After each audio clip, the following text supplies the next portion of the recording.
Should I move for their approval? Second. Good, thank you. All in favor, please say aye. Aye. Any opposed? Very good. All right, we got Health Department up. Our new director, Mr. Byron Crumby. Welcome.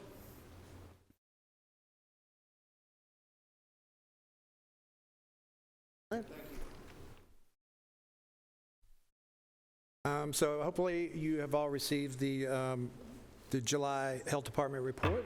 You have that available on your iPads. The Health Department continuing to do business, do good work for the citizens of Rutherford County, and we are proud to serve.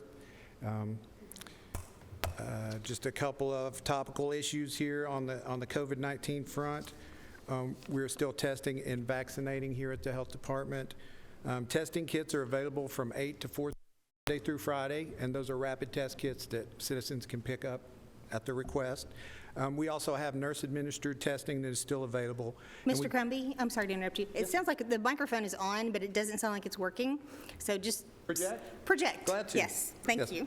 Thank you. So we have nurse-administered testing available as well. That is done by appointment. Just call the Health Department. We'll set that up for you.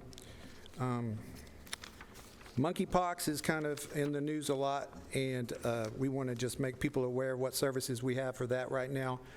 We have testing available for monkeypox.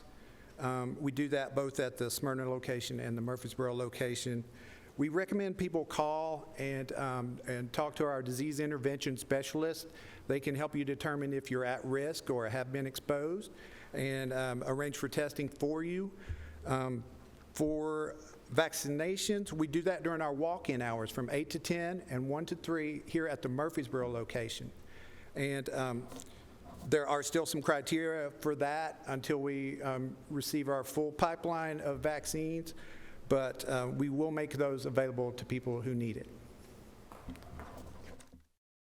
Does anyone have any questions or? Madam Chairman, Yes, sir. availability, when will that happen? And Yes, sir. Thank you for that question. We did just receive some preliminary dates. We're looking at probably second week of November to host a flu pod here at the Murfreesboro site. We will definitely get those dates out there to the community as soon as those get solidified. also COVID boosters, the new variant that's been going around, it seems to be more contagious. I understand that I've heard that that will also be updated come maybe this fall. The booster will have it. Correct. And you'll probably hear more about that in the news about Pfizer preparing a vaccine, a booster or a vaccine that's more targeted toward the variants. And we look to have that available as well, and we'll make that information available as soon as we have it. Please do check our website at health.rutherfordcountytn.gov. I'm not sure whether we've officially welcomed you, but welcome aboard.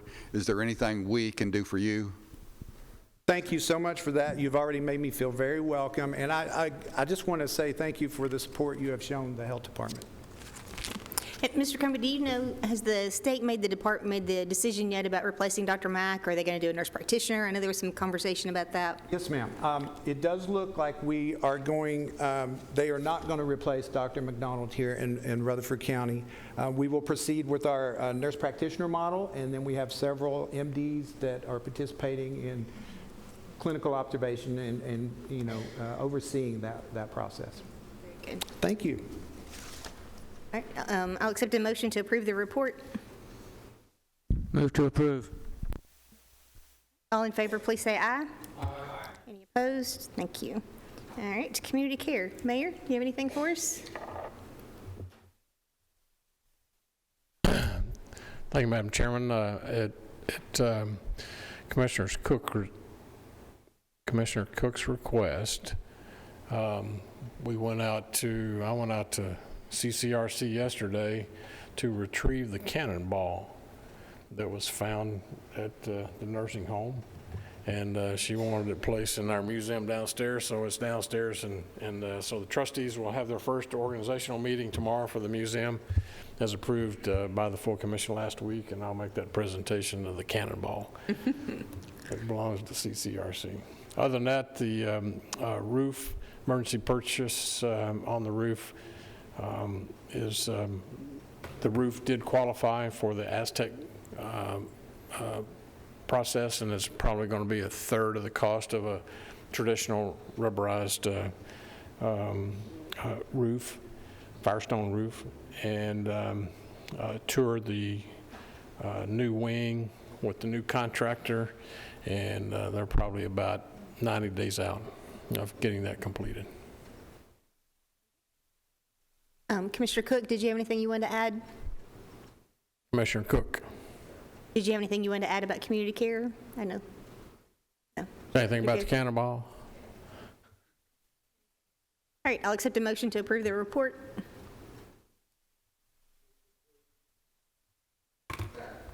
All in favor, please say aye. Aye. Any opposed? Thank you.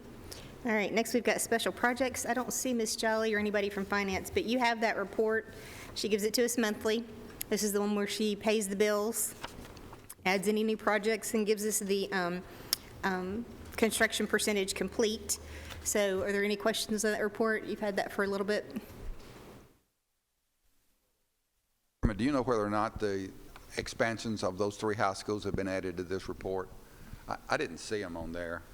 I don't think they've been added yet, but they've not even been let out for bid yet. So I would imagine they'll probably be added at that point. Yeah. Okay, if there's no questions, I'll entertain a motion to accept that report. Thank you. Very good. All in favor, please say aye. Aye. Thank you. All right, school board, welcome.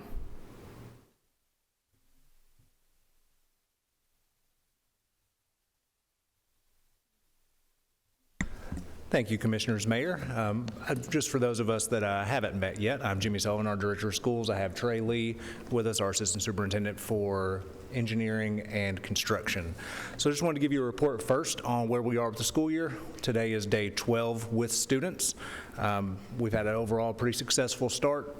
Some of the stories that you see nationally and then locally with teacher shortages, we definitely have some shortages as well, but we are not in some of the areas that those other districts have.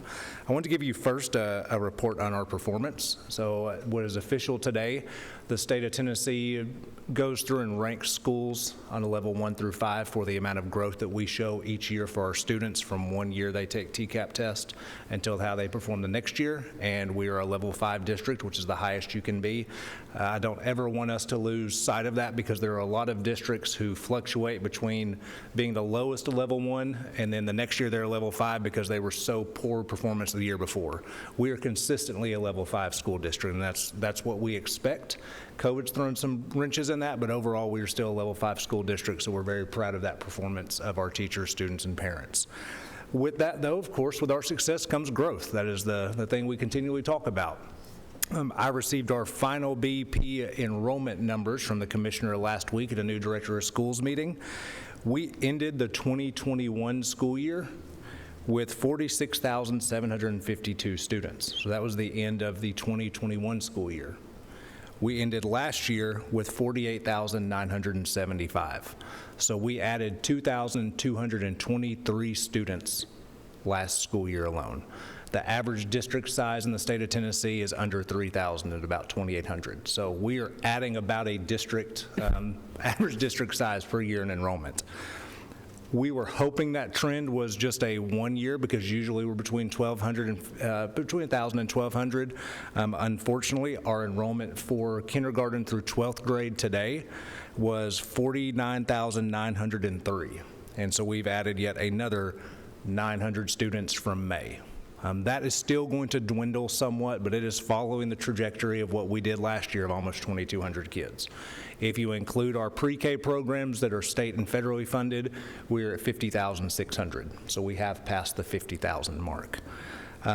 And again, I mentioned staffing. We're in decent shape with staffing. We have teacher openings across the county, like most areas have across the county, but we've been able to staff those with our school board and you guys' approval with extended contracts and different various incentive bonuses we have. I am concerned, and that's going to be something that we continue to look at. Everyone is struggling with staffing, but when we're adding that many students, we are going to struggle with staffing even more because there are just not candidates out there.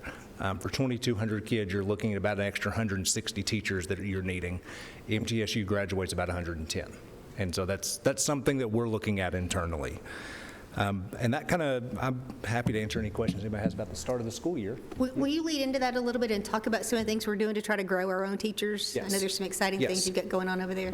Yeah, so we have several things. For those of you that are new to us, we are the only county in the state of Tennessee. We actually serve as our own licensing body. And so what that means is we are actually kind of like our own college of education. We call it Rutherford Teach Now. And so we have between 24 and 30 teacher candidates each year for some of our career and technical education, manufacturing, math, science, that we house their education, and then that way they're licensed to go ahead and go into the classroom. Shockingly, where we are struggling to find teachers the most is in elementary school, because there's not an alternative licensure path for elementary school. I never thought we would get to a day that we would say we can't find a kindergarten teacher, but we have positions that are open that are kindergarten that there's not an applicant for. The other area that we struggle with is special education. Special education federally is an area that you can't have an alternative license for. Someone has to go through a program, be licensed. If we have a math teacher and they say, I want to go teach special education, they're not eligible to go teach special education because they don't have a special education degree. But some other things we have looked at to cover, our school board approved a extended contract, so a teacher teaches during their planning period, and so they were doing that anyways last year to try to cover classrooms, but this way we're compensating for them. From a financial standpoint, that helps us because we aren't funding a full teaching position with benefits. Instead, we're paying them to teach that course without having to do full benefits for another employee. We would much rather have that full-time employee, but it's making the best of that situation. The other thing we've done is some of our Title I schools, Laverne High School, Laverne Middle School, and Roy Waldron, really our north end of the county schools, is harder to staff than others. We're trying to be somewhat competitive with Metro, and we've used some of the funding that has been left over from our staffing and done a hard to staff bonus of $4,000 for those certified teachers at those schools.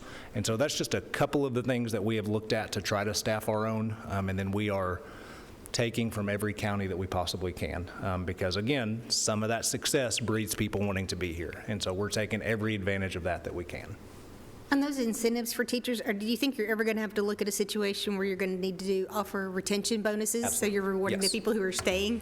Absolutely. So thank you for asking that. We are in the middle. Our board approved on Thursday a salary study. So we are looking at a salary study across the board, from our classified janitorial to custodial to our educators, to see what can we do to retain our employees, because health benefits in Rutherford County are amazing for our employees, but our younger generation is not seeing the benefit of retirement and the health benefits. They're going and jumping 2 to 3 years into the next big profession. And so that is part of what we're looking at. The other part we're looking at is honestly working conditions. And so we've done quite a few videos with our community about the support we need for educators. You see nationally and locally that there's not sometimes support, and we have to have that support outside of funding. Those are things we can do internally.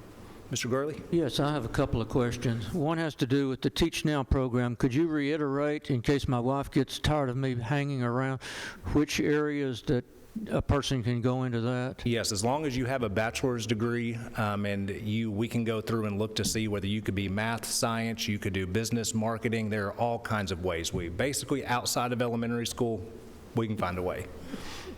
Okay, second question. Did on September 1st, we've got openings. I can make that happen today. He's asking. Second question is, we were talking back in the spring, I think, or right after the first of the year, that the school board was going to hire a consultant to look at the population growth and so on within the various areas of the county, because it seems that in some areas, especially the one I live in, they may be building faster than the They are, normal yes. growth. And can you tell us where we stand on that? So we actually just added some extra capacity to that firm. So they were looking first just at our zoning lines. We hired a third-party contractor to look at our zoning to see where are some spaces that we are not necessarily potentially looking at, because we were putting our school board honestly in a bad shape to have to rezone every single year. We needed a more rigorous process and something that was going to even take into account for our growth, but give us a couple years. And so they looked at zoning maps, but the other thing that we just asked them to do is also to look at capacity of our individual buildings, because we see them every day. Sometimes you need somebody else that looks at them differently to see something different. Well, if I can indulge me in a third question. Yeah. Or maybe it's just a comment. But I have, since of the 8 years on the commission, I've served 7 on this committee. And I brought it up in the beginning, and I've brought it up almost every year about looking at alternative facility uses, timing, scheduling, the word that no one likes, year-round school. There's no one thing that fits everybody. And I think I threw out the example of when I owned a property over in Durham, North Carolina, just a few years back, that they have both. You can go to traditional school or you can go to year-round school. There's several things, but it's always, I think we had some buy-in. There was talk of going to a couple of different entities and looking at that, and then COVID hit, and a couple of years ago. So I'm not asking for anything now, but is that something that you intend to study and so on and look at? It's not a matter of, is it the best thing, but if we don't look at it, we'll never know. Yep. We were actually, it was multi-tracking. We were looking at to have multiple calendars operating in different buildings. That's something we're going to look at. We don't want to get away from our traditional grade band structures of kindergarten through 5th, 6, 8, 9, 12, but we may even have to look at doing things differently wherever we can find land to build a building to house kids in. We would much rather have that, you mentioned the consultant, be quicker with some of that data. What has been a struggle, like it's a struggle for us that we live with every single day, is the nuances between our school zone in Murfreesboro City and the back and forth that students do. They're really having a hard time tracking that projection from 5th, 6th to 7th grade, which we know we live it every single year. And so, great questions. Yes, ma'am. This is more comments. It's something you're going to be working with in the future. Rock Springs Road and Blair Road, 600 houses.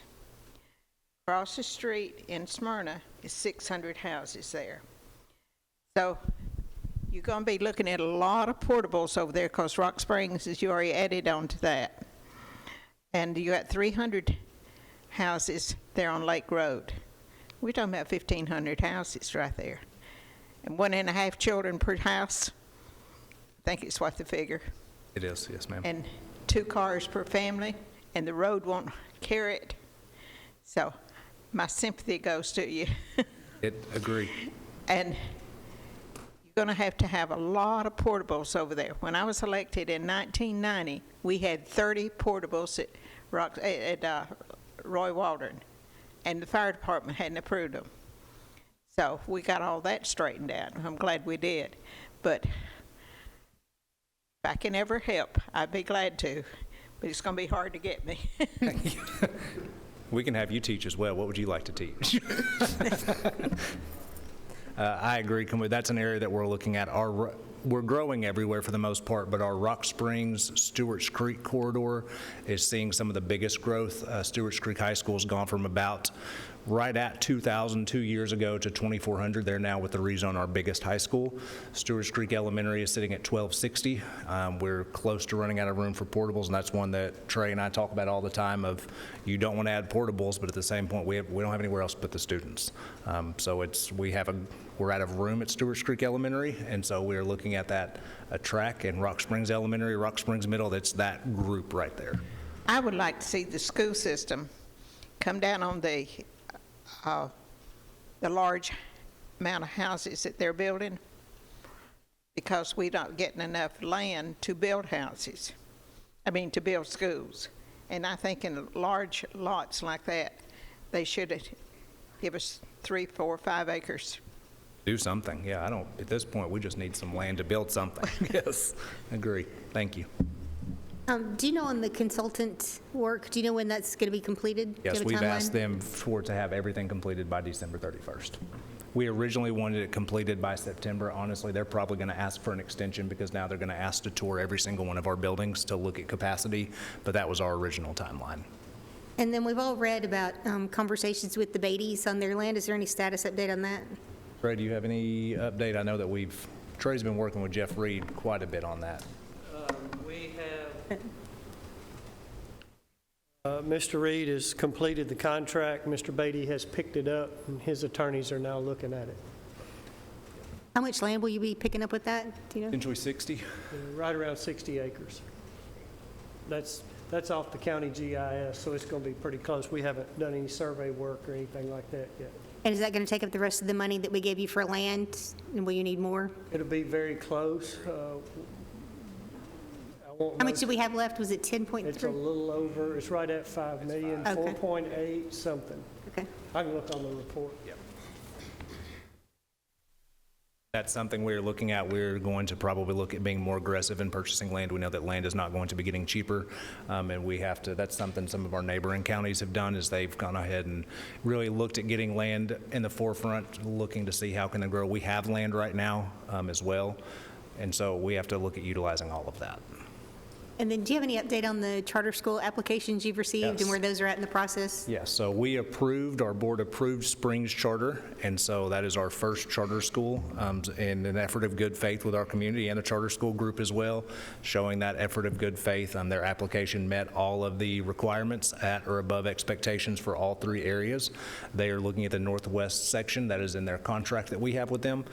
So they are looking to open in the 24-25 school year, I believe 20, I'm making sure I got, no, 24-25 school year. All these school years start to run together. Rethink Forward and Rutherford Collegiate Prep is the one the Charter Commission authorized last year. They they did not open this year, which was their intent. They still do not have a facility located to open for next year. They are in the middle of an argument. We got an email today about who actually has jurisdiction if they open in Murfreesboro city's limits and not within our city limits. And our response was, that's the commission's problem. That's not you guys, the commission. That is the Tennessee Charter Commission's problem. We're not the authorizer, so it's not our issue. The other one that's received all the public attention, our classical academy that is affiliated with Hillsdale College, that official open public hearing is September 14th at 9 o'clock. That was confirmed just a couple of days ago, so we'll publish that to the community. And from there, the commission has all of their hearings, they do their hearings, and then they make a report and make a decision. So The last time there was a hearing, it was in this room. Is this where the? it's going to be in the school board. It'll be at the school Yep. board. Okay, pretty good. $1,352,000. And then I have one more question before you get into Absolutely, these, and yes. this may be for Trey. We all heard about several children being hit, and so I don't know if you want to talk about that a little Yeah. bit, any safety precautions that we've taken, or? Yeah, and so what we, of course, are looking at is our jurisdiction really starts at the bus stop. And so when we're looking at the bus stop, we're making sure, without getting too much into the details, any accidents unfortunate, we want to make sure that we can limit those and communicating with our community, but those accidents didn't happen at the bus stop or involving a school bus. We are looking at, and constantly, we've done some public service announcements with Murfreesboro City, with Rutherford County. You hopefully have seen an increased presence of the police force, Tennessee Highway Patrol, county, city, everybody at our areas, especially in the school area zones as we are doing arrival and dismissal. We see distracted driving, and that's what we continually have to make sure that we communicate with, because all of those are things that we have to look at that can be avoided. So. Very good. Those are all the questions that I had. We still need to get to your amendments, and I'm sure we want to talk to Trey, so if you want to do your amendments next. Yes, I will.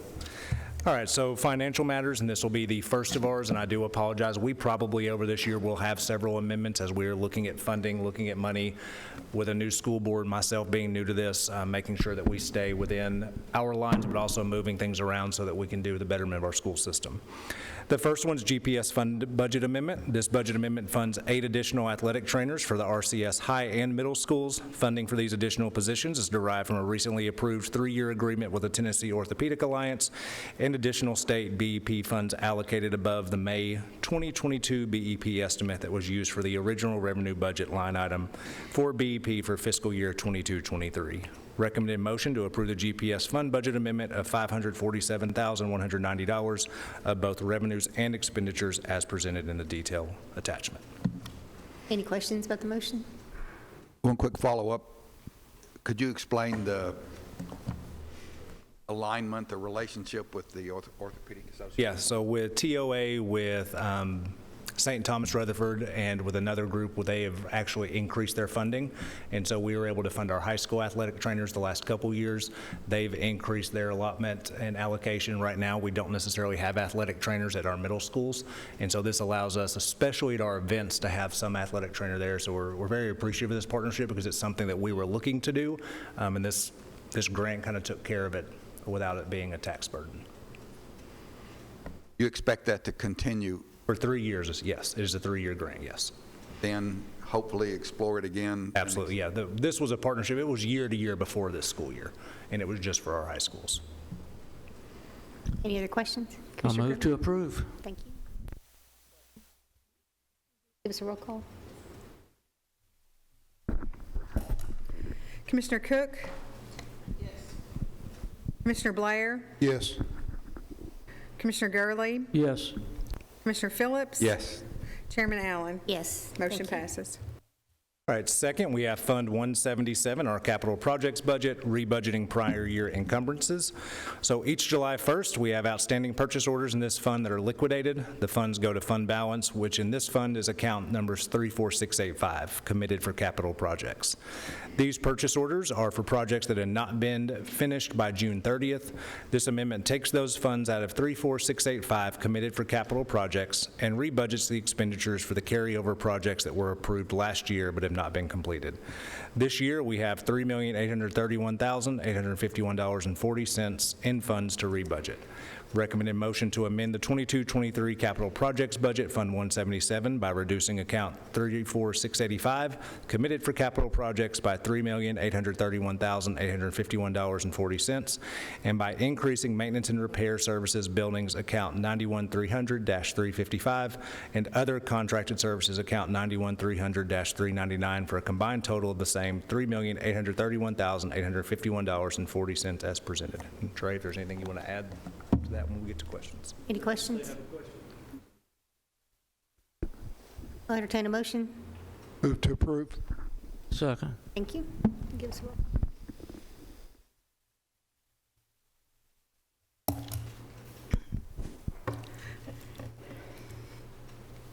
Commissioner Blair? Yes. Commissioner Gurley? Yes. Commissioner Phillips? Yes. Commissioner Cook? Yes. Chairman Allen? Yes. Motion passes. Thank you. All right, and then last, we have Fund 177 Capital Projects Budget Amendment. So amendment for time-sensitive projects using fund balance and amending the new internal projects into already approved ones. This amendment budgets $296,560 from committed for capital projects fund balance to 2 unexpected repair and replacement items. $46,560 is for a repair to the Rockville High sewer line, and $250,000 is to replace the visitor side bleachers at Blackman High School. In addition, $102,000 will be amended internally from the Smyrna Middle School fence to cover the replacement of the pre-K playground at Laverne Lake Elementary, and $95,000 will be amended internally from the Oakland Pool HVAC to Oakland Pool deck and walls. Recommended motion to amend $296,560 from committed for capital projects fund balance. $46,560 is for the Rockville sewer line repair, and $250,000 is to replace the visitor side bleachers at Blackman High. In addition, to reallocate $102,000 internally from the Smyrna Middle School fence to replace the pre-K playground at Laverne Lake Elementary, and to reallocate $95,000 internally from the Oakland High School HVAC to Oakland High School pool deck and walls. Any questions? I'll entertain a motion. Second. Thank you. Can you give us a roll call?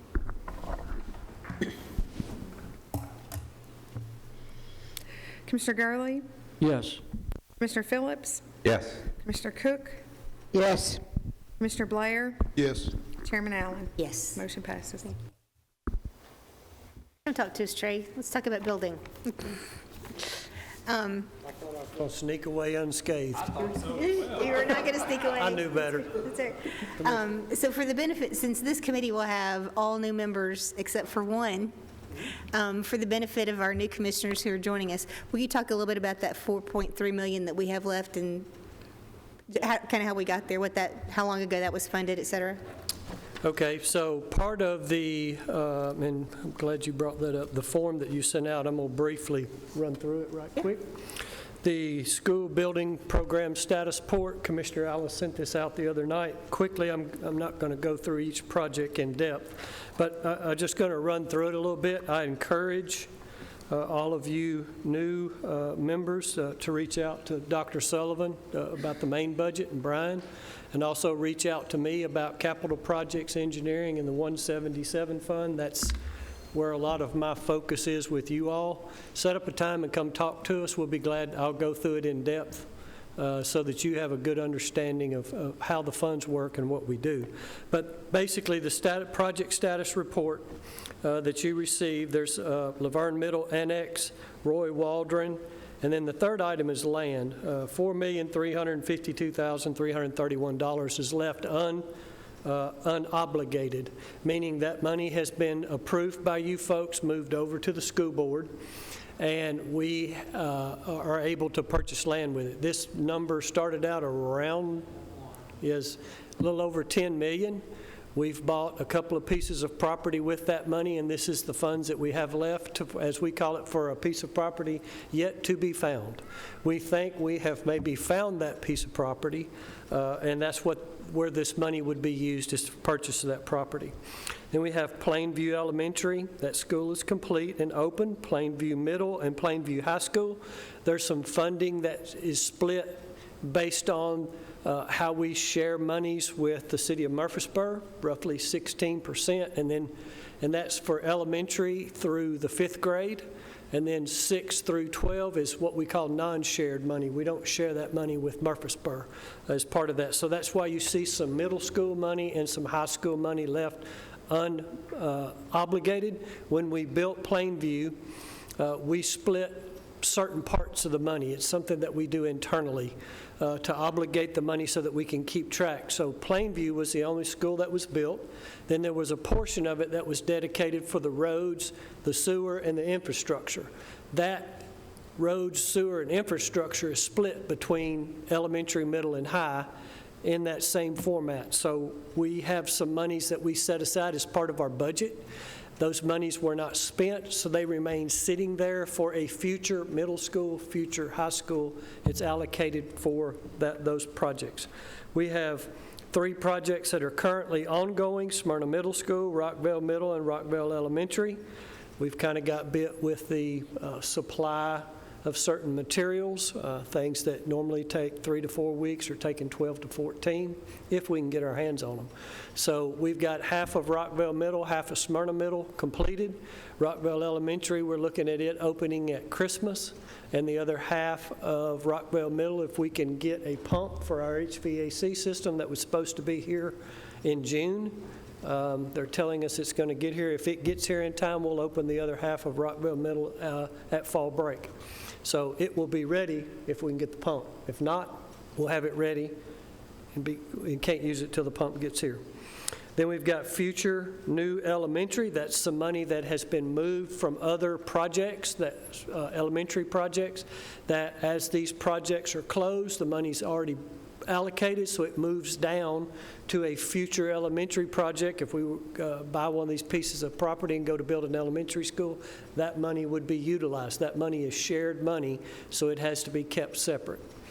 Then we have projects that are design money has been approved: Riverdale High School, Smyrna High, Laverne, Blackman, Oakland.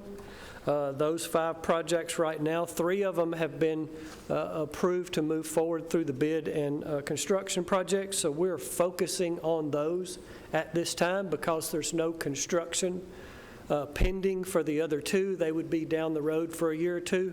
We're focusing all our architectural efforts on the 3 projects that are upcoming.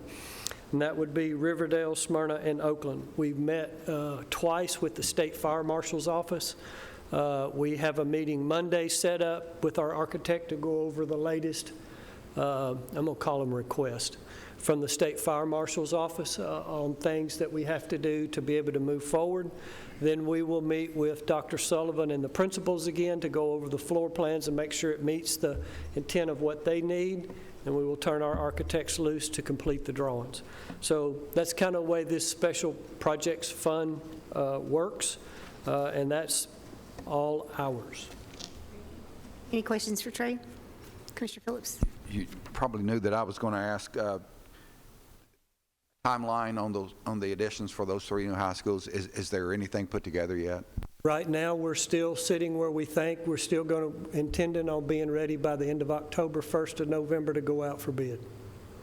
Very cool. So maybe by January, we'll have bids in and can make decisions, maybe? Yes, sir. With the holidays, I would say it would probably be the January meeting that we would have numbers ready to bring to this committee.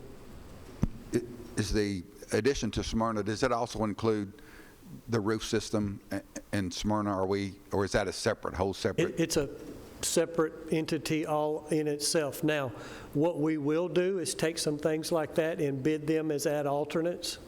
And if the project comes in under our budget and there's some wiggle room in there, there would be a couple of things like that that we would request to include in the project.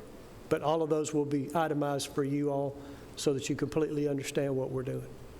That new roof system, I understand, is the new process. Is that right, Mayor? That we're looking at that being the first high school or the first school with the new roof system? We've looked at a number of schools. In fact, we bid some out back in the spring. We found out through that process that some schools are and some schools aren't, but we will re-look at that prior to bidding that out. When we're adding on to these high schools, security is a priority, if I'm not mistaken, and with the upgrades and updates at those school systems. Any way you can share any information, if it's not top secret, as to what we're doing from a security perspective at all of our schools, especially the high schools? There are some things that we can share. We are looking at, and if you'll look at part of our 177 fund this year is a number of projects, a little over $1 million for various schools to replace keys and lock sets. Over however long these schools have been open, every time there was an addition or somebody lost a key, things were rekeyed, and a lot of our schools have multiple keys systems. Part of this process is to reduce that down so that we have one key system. It's the Primus key system. We started it with Laverne Lake. Was our first school on the Primus school system. It's proprietary. If somebody finds a key, they can't carry it and have a copy made. The old systems that we had, you could. We're gradually. So I tried. I had to tell on myself. I was trying to get a copy. And this is part of my problem. I deal with principals a lot.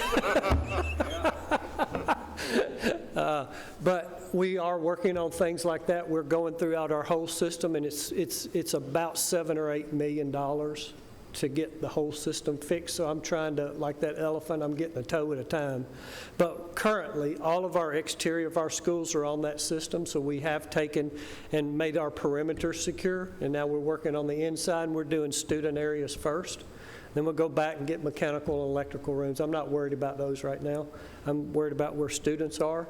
We've also implemented a program, Commissioner Blair saw it first at John Coleman, the electronic lock system where we use our badges to get in. We've implemented that now. It really worked well during COVID to keep parents on the outside till we were ready to let them in. So now all of our schools remain locked. I know when my children were in school, you could go to the elementary school, the middle school, and you walked in the outside door, then you walked right into the office. You can no longer do that. We have an electronic system now where a parent comes up. It's like a Ring doorbell. A lot of people are familiar with those now. You push the button, it rings, it comes up on the administrator's desk. They see who's standing there. They can ask for their ID. If they're okay to come in, we push a button. No employee has to get up. It automatically releases the door, and the parent or whoever visitor comes in. So we now have our buildings that they stay secure the entire day. A lot of things like that we've come through over the last 5 to 7 years that were already in progress. We've really moved forward with our security camera systems. They're state-of-the-art now. We have upgraded all of our cameras. We've upgraded all of our DVRs that store the data. We're working this year on our school buses. We're making a concerted effort this year to get all of our buses to a new camera system that when they pull on campus, it'll download the video for us. Now we have old VCR type cassettes. Commissioner, you and I remember those. A lot of people don't. We literally have to go to the bus and take the VCR out, put another VCR in, bring it back to the office and download it. It takes a lot of man hours when you have 350 buses. So the system, our goal is by January or February to have this system up and running so that as every time a bus pulls onto one of our campuses, all their recorded data automatically downloads and I can see it from my office immediately. All buses or just our buses? All county buses. Yes, sir. Just an update on SROs. I'll hit that. So it's good. I was going to hit on two things. One of them SROs, we were one SRO short. That is in much better shape. So thank you to the commission for funding the extra portion for our police officers, and because that helped. We had multiple openings last year. We have a couple that aren't necessarily at their building full time yet because they're still finishing up their training, but we're in much better shape there, and we're looking to hire that one still. The other part of that is we visited each campus, and I talked to each faculty, so every teacher in the county the first week of school, one, just to welcome them back, but more importantly, we also talked about safety, about how, when we were growing up going to school here, it was not a big deal. You could leave the door propped open and you could walk outside and empty something if you needed to, and that's not the day and age that we live in. The last couple school incidents that have happened because doors were propped open, and that just can't be an expectation for anybody, so every employee in our district has heard that message too. I have a follow-up on that. On the SROs, as we do the additions to these new high schools, are you going to be requesting an additional SRO since We with will. for We'll have capacity? to. We'll have to. With the extra capacity going up to 2,500, we'll have to look at that. Mr. Lee, at one time we had the identification system, I think it was called the Raptor. Raptor. Are those still in use, identifying? Yes, sir. Yes, those are still in use, and our new safety officer, Patty, and I are looking at additional systems that will pick up other things. Raptor predominantly looks for sexual crimes, and we're looking at other options that will actually access additional data from the Highway Patrol. So we're continuously looking at what's the latest and greatest and what can we do to do better. Trey and our department have done a good job, especially we mentioned the cameras. The cameras are phenomenal in that if you have somebody that walks in and our cameras in the main hallways, it'll track that one person if we need to highlight somebody with facial recognition. So it's not things we share everywhere with the public of how truly intense some of our things can be from a security standpoint, but our point is making sure we control the access, but outside of that, we have a good way to be able to track what's going on too. Any other questions for these gentlemen? I have one last question for Trey, and that is, who's going to cut the grass at Smyrna Middle and when? Okay, this is a popular topic that Director Sullivan and I are not happy about. We have two contractors that have been working for us for the last 12 years. They have gotten bit by the labor shortage. Up until about the 1st of June, they were able to keep up, but we were only mowing a couple of times a month at that time. We start mowing 3 times a month, which has been our mode of operation for the last 10 years that I've been here, throughout the county. This year, with the rain, the humidity, and the heat, they got behind, and once they got behind, they've never been able to catch back up. Now, they are getting closer each day. Our contract with them is for mow every 10 days. Seems to be our 3-year weather pattern, and we looked at it this year during the budget process of adding an additional cut because 10 days, 10 days, my yard gets away from me. So we looked at adding a day to the months that had 3, which would get us 4. It added about $230,000 to the budget. We are in the process of working through our legal department. The contractor is actually paying some of his competitors to do some of his mowing. They got 9 campuses yesterday. They got 8 campuses today. I get a daily update on grass now, something I did not want. But we are on top of it. I've returned every phone call from any parent or concerned citizen that has left me a phone number. We've called them back and explained the situation. We discussed it at our last board meeting so that it was open and out front to let the public know we are looking into it and we are working diligently. But when you have a contract, there's certain legal things that we have to do, and being a governmental agency, even in an emergency, if we were to terminate them, it'd probably take 3 to 5 weeks to go through the bid process and get somebody back in. So and the contractor's trying to do, because he has been a long-standing contractor with us, he wants to do the right thing, so they're trying. There's things that I've had a couple of board members give me weed eating tips on where you should weed eat to and when you should weed eat, and I've taken all those and I've called the contractor, and he and I have daily conversations. We are going to rebid all of the lawn care business in October. We are going to include that additional cut. We are also going to reduce the number of contracts that a contractor can have. So we're going to be paring this back to where we can get it in smaller bites in the hopes that, well, I can tell you this, I'm not going to be standing here next year talking about grass. That I can guarantee you.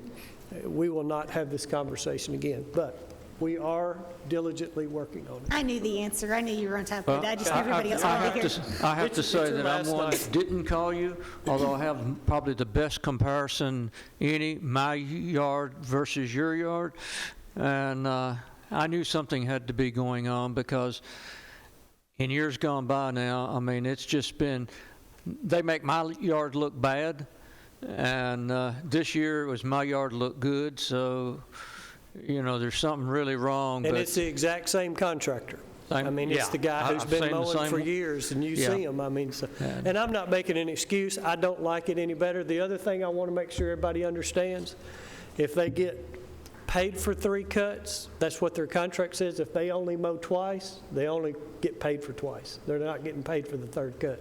And the way I can do it, our camera systems are so great now. I'm using the cameras on the outside of the building to verify when they're there. If they tell me they were there on Sunday, on Monday morning, I'm pulling up the cameras at that school and I'm looking to see if they were there. So I'm saving taxpayer dollars. I don't have to drive anymore. I'm using our camera system to watch our mowers. So I'm trying to make a little humor out of it, but that is how we're tracking them. And when they turn in their bill, we're verifying they're where they say they are when they say they are. And the only other thing I would add to that with the grass, it never leaves us. And that I had a new directors of schools meeting, and they were talking about the benefits of being a new director of schools. And the person leading the conference said that I just want you to realize sometimes, you know, grass hasn't been cut in a long time, for decades at a location. And I'm like, guys, this is way too soon for me. Like, I can't talk about the grass cutting. Like, it's personal right now. So we'll get it taken care of, and it won't be an issue in the future. Trey and I have talked about that. We appreciate your diligence. We do. Y'all are great. Thank Thank you. you. Thank you. All right. Is there any other business for this committee? I'll give each commissioner, since you're going to have a whole new turnover next month, I'll give you folks your last chance to say anything if you'd like.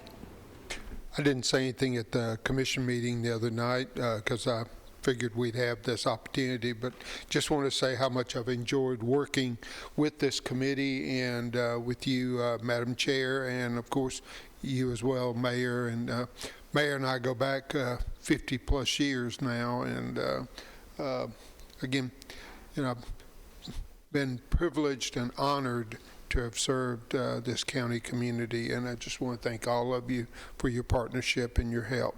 Thank you. Commissioner Gurley? Yeah, I'd just like to echo what Wayne said, and it's going to go back to Wayne and Joe and Carol, and I'll have to call Commissioner Phillips still commissioner, but yeah, we've all known each other outside of this body for quite some time, and this is really I've served on two committees primarily, and that's this one and public safety. And I think everyone knows how passionate I am about public safety, but I'm equally passionate about education. My parents both taught school at some point in time. My mom spent 19 years here in this system, and education is important, and if we don't get it right, then we pay for it on the other end, and with problems. And so the best way to have a productive society is to properly educate it. How to do that becomes somewhat controversial, especially in the last few years. But I think we have avoided a lot of that controversy and worked together, because I had heard some horror stories when I came on the commission about conflict between the school board and the commission. And you can enlighten me, Commissioner Cook, that there have been times when they've been legally at odds with each other, and so on. And that's not good for the community. It's not good for our students. It's not good for anyone. So I'm proud that we have worked together to, I think, get 99% of the things that the school board has asked for. We'll never agree on every little thing, and it probably shouldn't be. But we've gotten the majority of it and gotten it done. At the same time, keeping our tax rate where you can afford to own a home and so on here in Rutherford County. Commissioner Cook?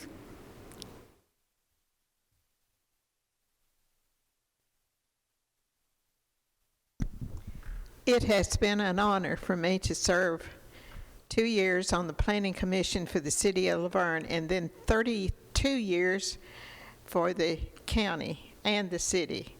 So I look forward to continuous growth, and we have come a long ways. Just like Mr. Gurley said, we didn't get along, and we couldn't get along with some of the people on the school board, but now we have a good report with them, and I'm proud of them. I'm proud of working with the county too, and I plan to be around. Very good. I don't want to leave you out, Commissioner Phillips. Even though you'll be back, I don't want to leave you out. I don't know whether I should repeat myself from the Planning Commission meeting the other morning. It's been an honor to serve with the members of this committee, but it's been a special honor to serve with you. Your dedication to the educational process is evident in the preparedness of this committee month in and month out. Your support of the educational system is second to none. You'll be missed. And when I originally heard that the membership of this committee would be decimated, it frightened me. I spent a good deal of time with some of the new commissioners, and we'll spend more time. I'm excited about the new commissioners coming aboard and their commitment to the educational process. So commissioners will be missed, but there's also going to be some new commissioners that are coming in that will pick up the ball and will run with it. So I'm, in a way, almost regretful, but in another way, excited about what their future looks like. But thank you for your service to the county. Commissioner Allen, Chairman Allen, thank you especially, because I've worked with you on the Planning Commission for 16 years. I've worked with you on the County Commission for 12 years, and every one of those years have been on health and education, and I have seen the way that relationship that Commissioner Gurley explained a minute ago has improved. Just think, Ms. Carroll, when we were first elected, the number of students were in the teens, and now we're approaching 50,000. I think the number of high schools that we had were 3 back in those days. If you count Eagleville, it's 4, and I guess we should count Eagleville, so it was 4. And just look where we are now. And to be able to do those and fund those schools and fund the educational process and be able to do those things with a tax base that is not overburdened to the taxpayers of Rutherford County is amazing. The mayor has a lot to do with that. Not only Mayor Ketron, but Mayor Burgess and Mayor Allen. All of those are part of our history and our culture. Now some of us will become part of that history and culture, and your contributions to this commission and to this county will not be forgotten. Thank you for your service. Well, it has been, there's no crying at commission meetings, not going to do it. It's been personally a very rewarding experience for me to have served here. I too am very excited for Rutherford County.